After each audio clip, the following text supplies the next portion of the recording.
And what kind of guarantee would you have if someone bought a place that they wouldn't turn it into a rental property? Well, you see? can never say you can never say that. Exactly, because they own it. Right, but What we we do have an ordinance that we did put into effect a couple of years ago that says that you cannot do an Airbnb unless you have lived there at least 6 months. And Newport News is now honoring, trying to follow up with that ordinance for people that you just cannot buy a house, flip it, and then try to rent it as an Airbnb without you having to live in it for 6 months.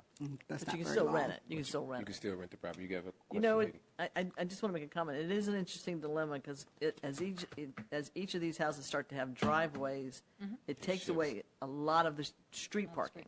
I mean, you barely have any street parking, and then it cuts the sidewalks, and it does change the.